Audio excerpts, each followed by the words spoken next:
Welcome to Orion Valley.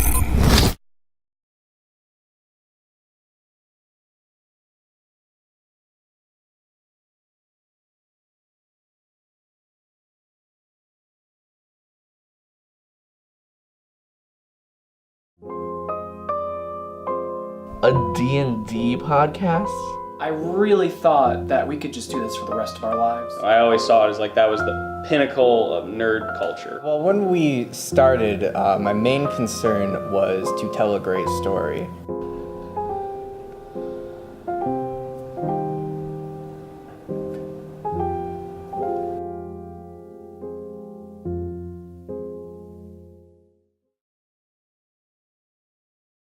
When I think back about my time with Dingles and Donuts, the only thing that comes to mind is Vietnam War flashbacks.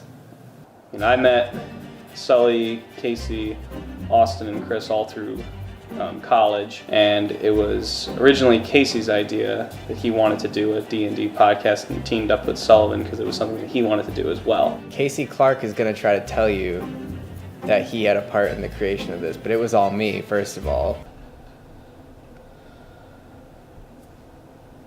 Why Dingles and Donuts? That's such a weird name.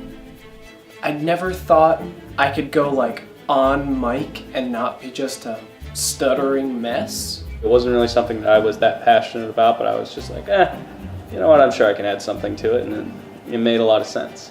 The rest of them were just kind of in the room when we were talking about it, so they asked if they could be on it, and what was I going to do, say no? One of the biggest things with Dungeons & Dragons is having a party that works well together. Sully did give us a lot of creative control. I could see the pain in his eyes. Moved us in very odd ways. I just tried to make sure that I followed his every move and made sure we went where we wanted to go. So when the Dingles would go off of the rails and try to tell their own stories, I didn't quite appreciate that. I spend hours and hours every week coming up with a plot for them to follow, and they just don't. Casey, it seems that he has an active agenda that's just to break up the team and make them hate him. But once you turn on the podcast, once we start recording, I don't know, he just goes nuts. Hello, fellow adventurers. Hello, fellow adventurers, and I'm your host. There were many times when I tried to replace Casey, but they kept noticing.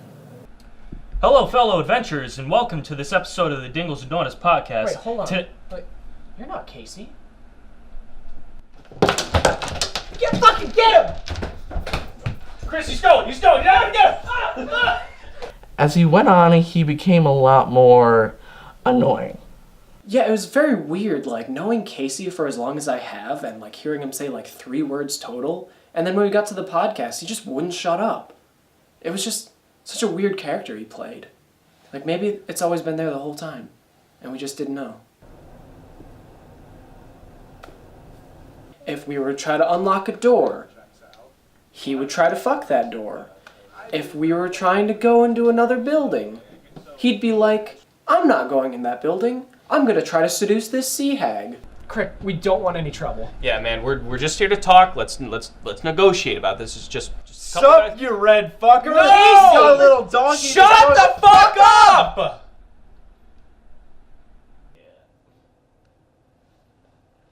I feel like when they would make jokes, it would really take away from the things we were trying to do. There was not one time I felt like I was not giving maximum effort. So can I hit him with my great axe, maybe? We need to take Austin on a goddamn walk. What were you even doing? I was trying to do a joke. What was the joke? I wanted to be a Tuscan Raider. I fucking hate you. Austin's humor basically made me want to kill myself. So what is it from his point of view? Well, I mean, from my point of view, the Jedi are evil. His humor that he brought was just goofy and distracting. It took away from the story, and he was a lot of the times trying to outshine me. Josh was a character, all right. Not on the podcast, but he was just an enigma. I couldn't figure him out. Josh, he just thinks he's all that. He thinks his opinions are the only ones that's right, and he thinks that if nobody else is listening to him, then I guess the podcast is going to be horrible. When the podcast was going on, it was just all the numbers just started going up. Number of subscribers, number of comments, just everyone. It became very apparent that everyone really liked us. We really started gaining popularity right off the bat. By the episode, the numbers would go up by the dozens at first, then by the hundreds, and soon we had a pretty decent sized fan base. It just turned downhill very quickly. Well, Casey, as we talked about before, he would always put a wrench in the team, and obviously that a lot of the group did not like that very much. Chris was obviously a major one. He was always getting angry, always yelling at Casey nonstop. Obviously that led to the whole killing Kazaron debacle. That was the first time the audience had actually heard us like really get into fights, and the fight would actually manifest itself in the story in the podcast, and it got in the way. Began to sour, and we just really wanted to cut that rotting limb off as quickly as possible. I kind of spearheaded the whole run against Kazaron. He's what, as people call in France, an asshole. I take my rapier out, and I stab you in the chest, and I take your entrails and choke you out with it. No, it's too much! Just too much. Everything was too much. And he had to go. But I think with that, the rest of us started to go as well. The 25th anniversary special obviously was huge.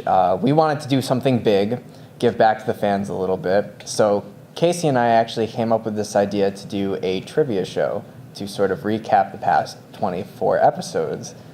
So I sort of gave him the reins on that one, let him come up with the questions and come up with the rules for the game show. I was just going to segue into it. When we got there, turned out he did not have anything planned. We answered trivia questions for what felt like 2 hours. I give up. I don't know what the name of the 18th episode is. God, this game makes no sense. Casey doesn't even know the rules. Casey's not even here. And then he just left. He just walked out.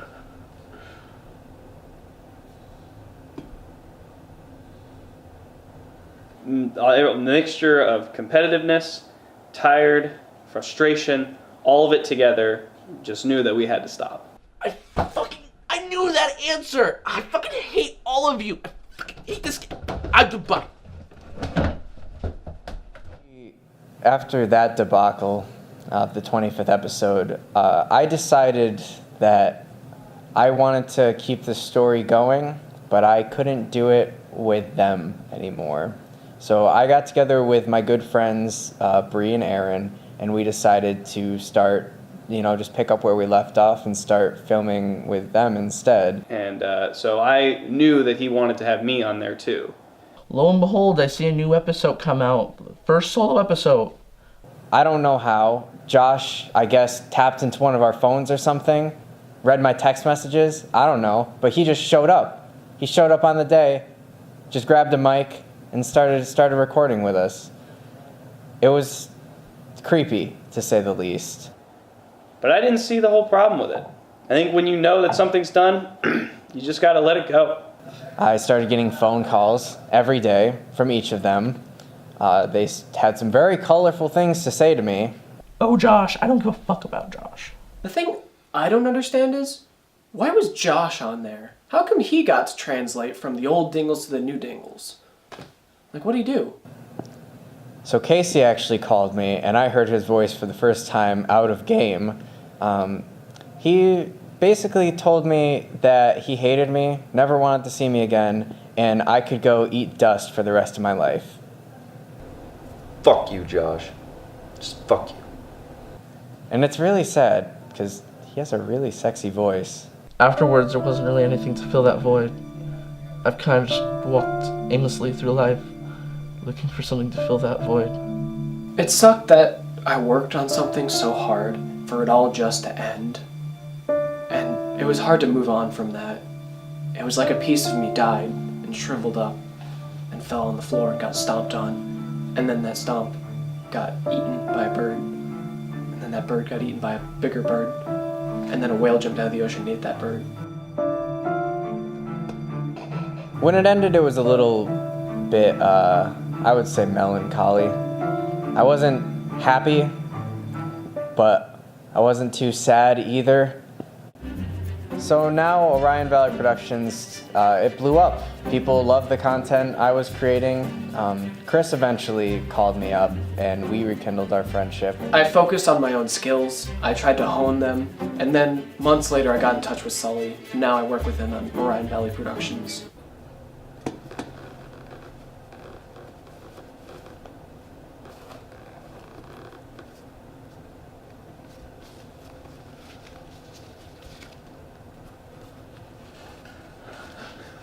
I'm, the face of, frankly, I love movies, and I'm going strong in my own podcast network.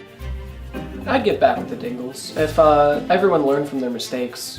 There would have to be some major changes. First off, they gotta bring respect to the table. And they gotta bring respect for the game.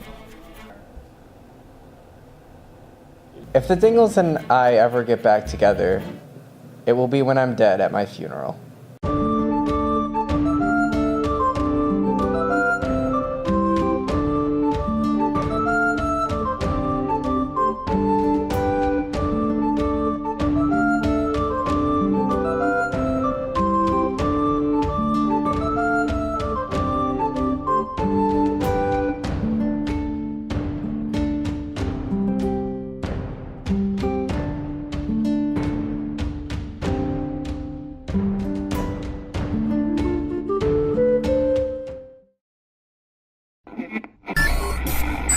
Welcome